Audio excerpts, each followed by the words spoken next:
Man, today, that's a lot of albums with some screwed up stuff. Oh well, welcome to the early morning show.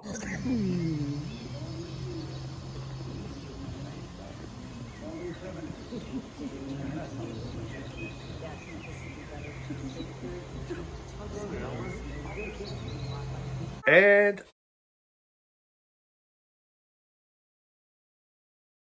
welcome to the early morning Sunday show with me and the host, Kat.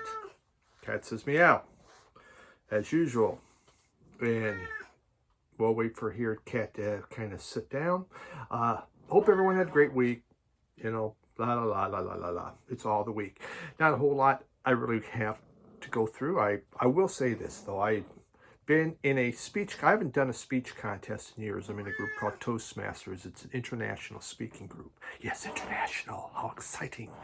And I just won my third round. I'm going on to the fourth round, the end of April, which is the final round. So it's been going really good. And what I'm entered in is called Table Topics, and it's extemporaneous speaking, which basically all the contestants were sequestered into a room, or some of these are on Zooms, so we're all in the Zoom room, and then one at a time we're taken out and we're given the exact same question. We have 1 to 2 minutes to talk about that question. Pop, whatever comes off the top of your head. And I love doing that. That's just my deal. See, most people come in and they get kind of serious. They really think about this. And, okay, I got to get a serious answer. And I come in and I just totally go off the rails with it. I just take it in a whole new direction. You know, this last one was, who's more successful? A person that's an expert in one specific thing, or a jack of all trades? And everyone's really trying to think this through. And I just take it onto the playground when you're playing with Johnny and Billy. And if Johnny's just an expert in one thing, he's really not a whole lot of fun, because he only wants to do one thing because that's what he's good at and sucks at everything else. While Billy, he's good at everything and may not win, but he's just great at stuff. And I went off the rails with that one. And yeah, I won. So move on to the final round. Kind of excited about that. So let's get this thing going, though. Not much of an opening monologue today. My son Paul had these made for 45s. So he had these made up. Paul and Michelle. Isn't that nice? In fact, I got a record from them in the background that I'll be going through next week. So have those for my 45. He has one of those printers, those, printers that make things, whatever they're called. Oopsie. So, yeah, he made that at home. And I've just finished this massive book on Sweet Dreams. Very interesting book. It really goes through the second British invasion, which was the New Romantics.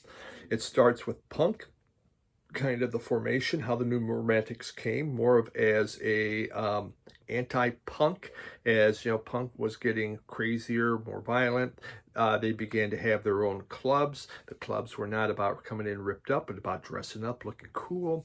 And then how synths began coming in, and eventually the eventual British invasion, because when MTV started, Americans we didn't have videos. But in the UK, because of Top of the Pops, all these groups, they got tired of trying to, go to London to film Top of the Pops, so they began making videos so they could just send to the Top of the Pops. Well, MTV started, well, we need some stuff. And there was some stuff for Americans. It was pretty boring, pretty basic.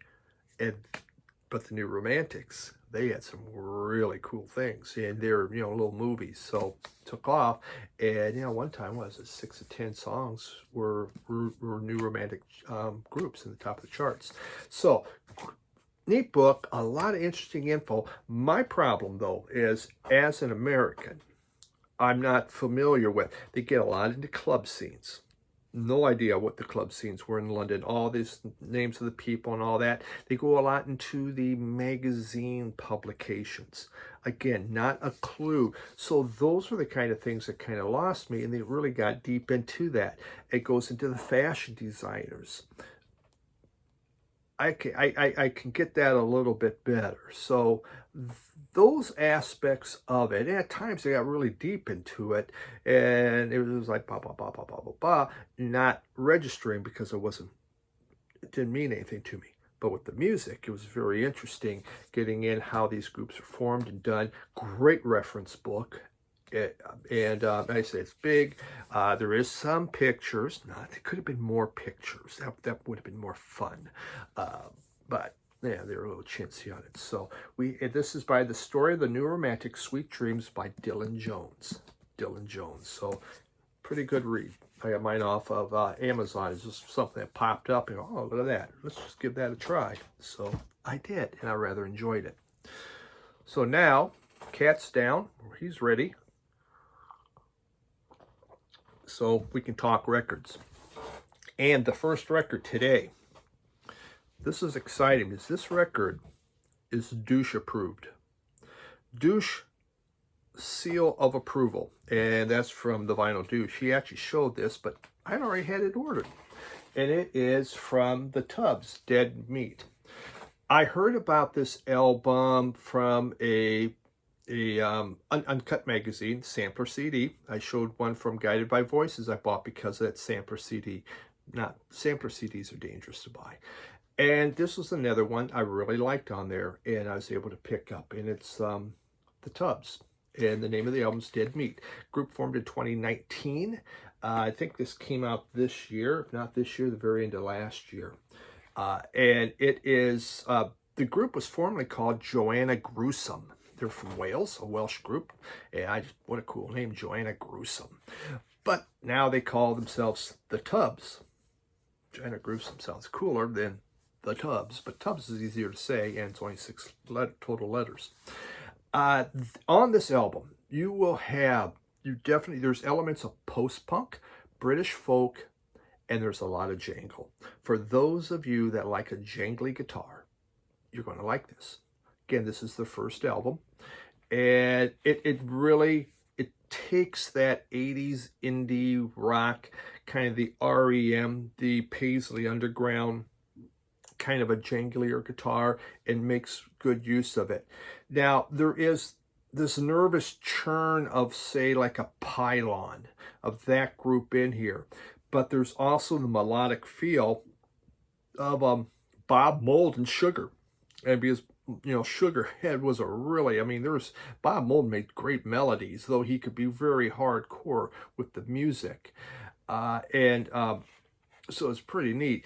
He had but the lyrics are dark. There's one, it's called Sniveler, and he's just berating himself. The lead singer is just berating himself. At one point he's talking about that he has this bad groin rash, but he's just too lazy to go down and get a refill on a steroid cream. Yeah, that's part of the lyrics. Pretty exciting stuff, isn't it? Black vinyl. Nothing big on the label there. Inner sleeves, just plain black, and I don't think there's any, there's no download card on here. So the lyrics are really sober, and they deal a lot with mental illness and issues, and maybe it's some of the stuff the lead singer's working through. I'm not sure, but the music has this ringing guitar-driven, a happier sound, so it kind of washes away the darkness of the lyrics, and it's a great listen to. I don't know, maybe if you really pay attention to the lyrics, it may depress you. I'm not sure. I'm not a lyric guy, but this is for lovers of jangle rock with an edge. Yeah, the Tubs, Dead Meat.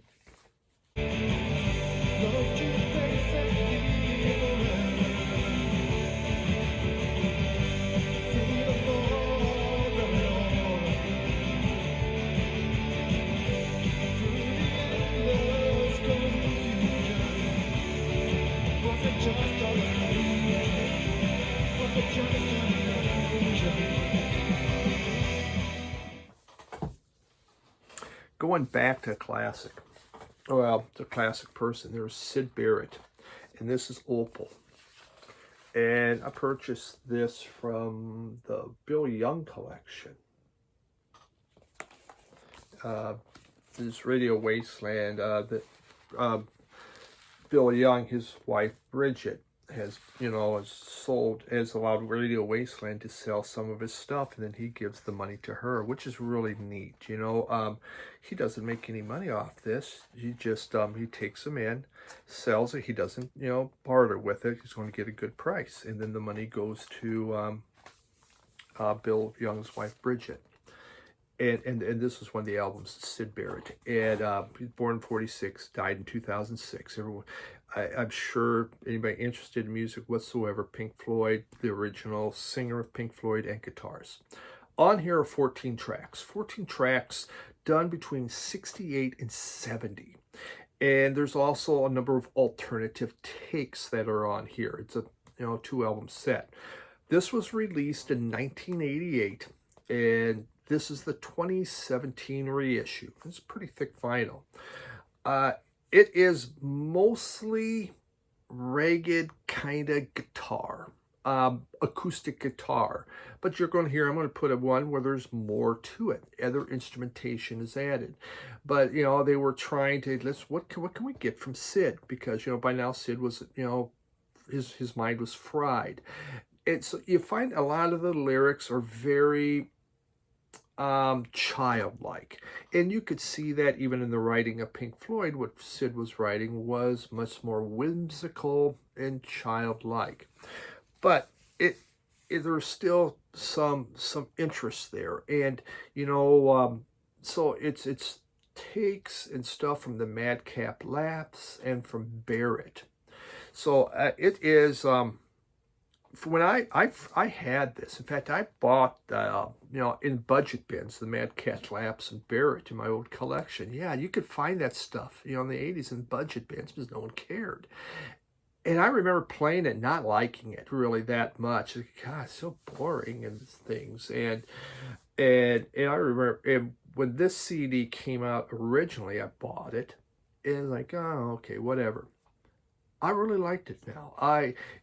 It's just about how our tastes evolve through time and things that we don't like. It makes me just want to say, I'm going to go buy a bunch of polka and see if I like polka now, because I just may. I'm getting to that point of age, when you retire, suddenly you join a polka club or a you go do what's that cowboy? Square dancing, that's it, square dancing. Seniors love doing square dancing, and I'm thinking, am I coming to that point in life?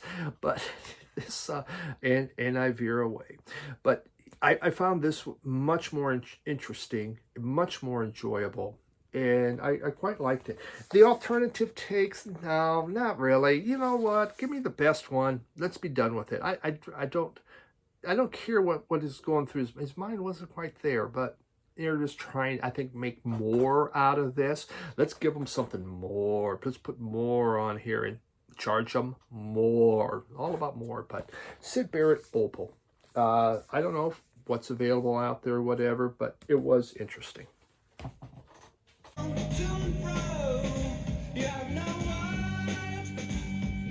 Trip to a dream dragon, hide your wings in a ghost tower, sails cackling at every blade we break. We're struck by scattered needles, the little mini gun coughs and clears its throat. Madam, you see before you stand, hey ho. For those that like reggae, but you also like kind of punk, I present Basement 5. And look, free poster inside. Are they serious? Well, let's find out. First off, inner sleeve. That, per my training, I'm setting that aside. I was given vinyl last time, if you remember. My vinyl Richie goes, "You're a slow learner, son." He's right. All right, so here's the poster. It's a very political group, as you could see. Kind of a stay cool, hang loose basement. Admit nothing. And you have, you know, the leaders of the age. You got Khomeini, you got wonderful Margaret Thatcher. There's Jimmy Carter. If they'd done this just a little later, it would have had Ronald Reagan on there.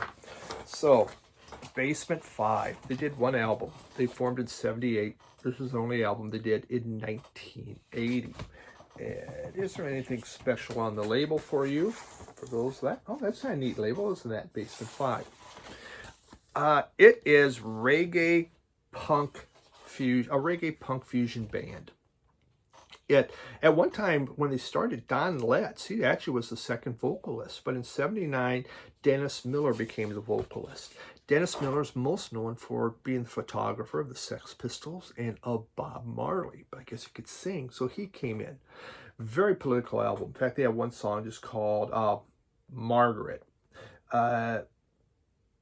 That's not on here, but that's one of their most political ones. But we have Riot, No Ball Games, Hard Work, Immigration, Last White Christmas, Union Games, Omega Man. So you could see they really are getting deep within the politics on here.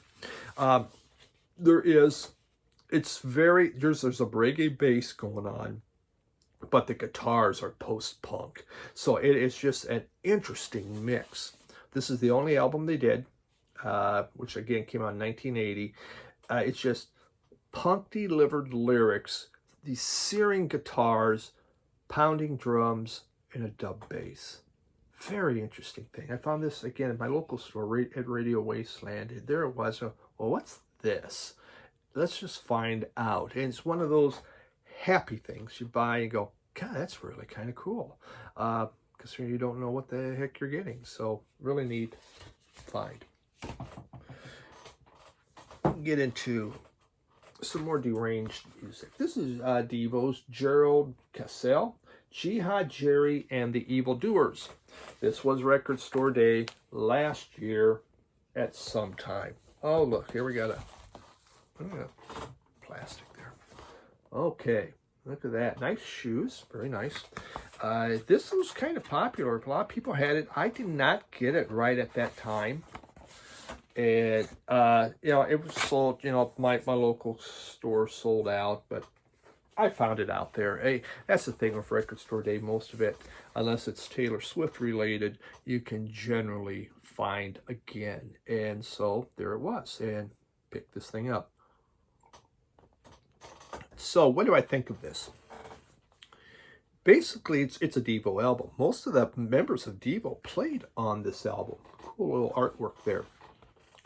There are several songs that even came from the hardcore Devo era before, you know, they made it big with their, you know, that first album. They had hardcore Devo. Martin Jones, he has he just got an album dealing with hardcore Devo, worth checking out. Check his channel out. There's, you know, like their song Army Girls verse, what's it called? Army Girls Gone Wild. That's a wonderful song. It has, you know, that song has this catchy driving bass and has a real funk feel to it. I really like that one. This really is for Devo fans. If you're a Devo fan, you'll like it. Does it offer anything really new? I don't think it does. It's just sounds a lot like Devo, but you know, that's Cassell, I guess, but he's not really branching into something else. Lyrically, it's kind of crude, demented, even a little psychotic at times with some of the lyrics on there. Again, I'm not a real lyric guy, but yeah, you pick up something and go, wow, okay. Interesting. You know, I've been refused, Beehive, All She Wrote, If the Shoe Fits, What's in the Name. It's not bad. I was expecting maybe a little something more edgy. You know, Devo has its edgy. Well, when it came out, now it's Devo, but it's all right.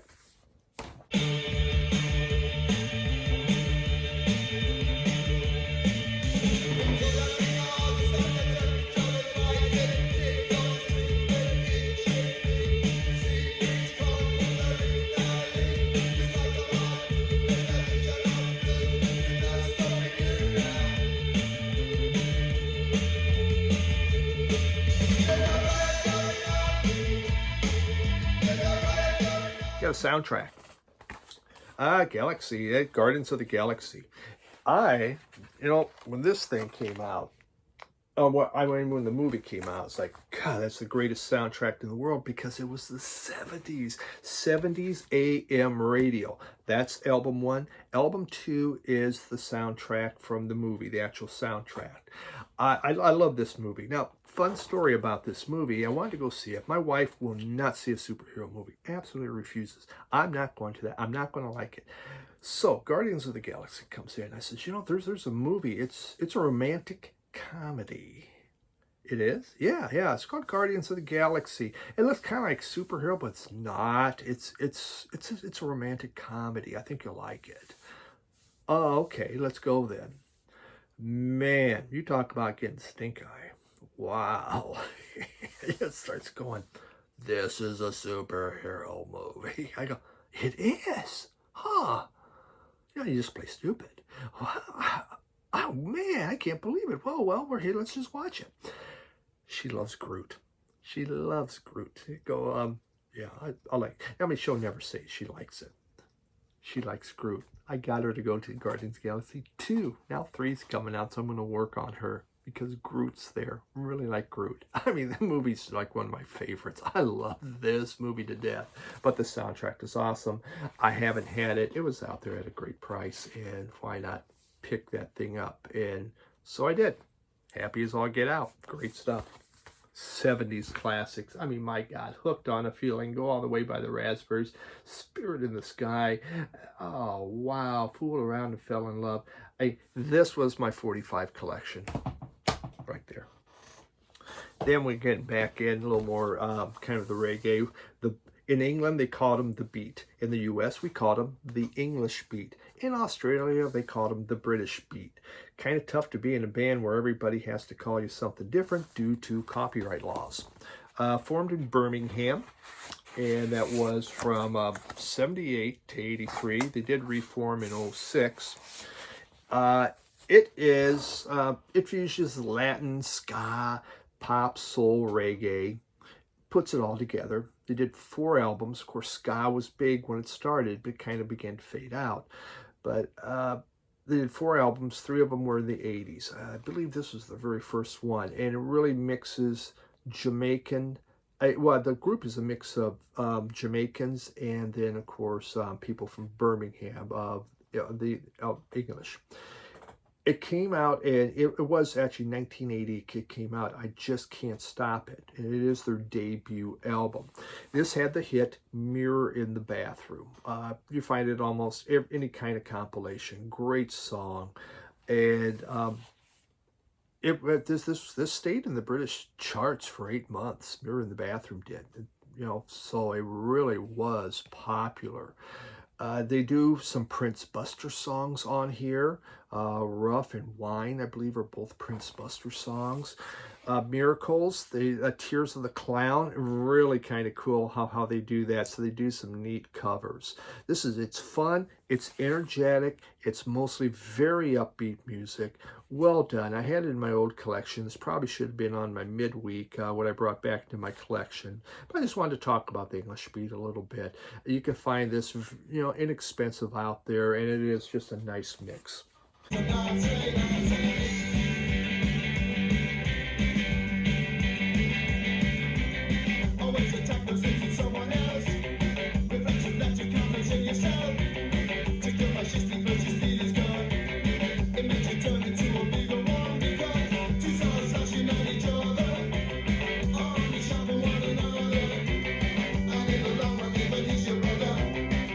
One, Scary. We have here Love Equals Death, and the name of the album is Nightmarica. Isn't that neat? Love Equals Death. From California, formed in 03 and broke up in 09. And this is their only album they ever put out. And look at that beautiful red vinyl. Came out on Fat Wreck Records in 2006. So their influence on here was classic rock and horror punk. And they merged that all together, and we came up with Nightmarica. it's kind of like 90s skate punk to some extent. And, you know, this had, a, you know, it isn't like a great album cover, so it was fairly, you know, it's fairly expensive, but I bought it because of the cover. I mean, this is why I bought it, folks. Look at that cover. It's just so freaking cool. But here's the thing. There's their singer, Sean Travis. He's a great singer, and it's just not about screaming out lyrics and that. He can croon. He has a great vocal range, and he sounds good.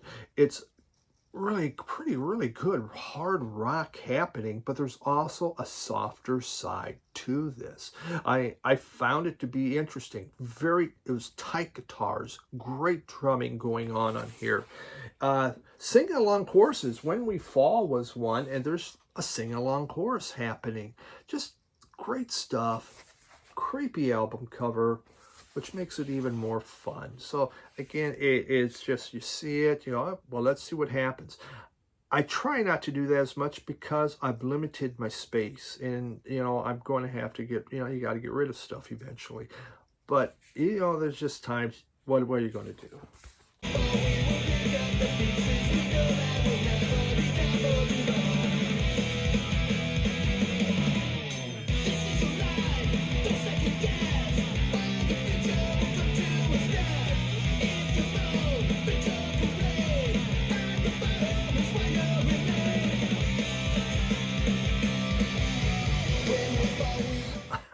I love blind buying. I just love it.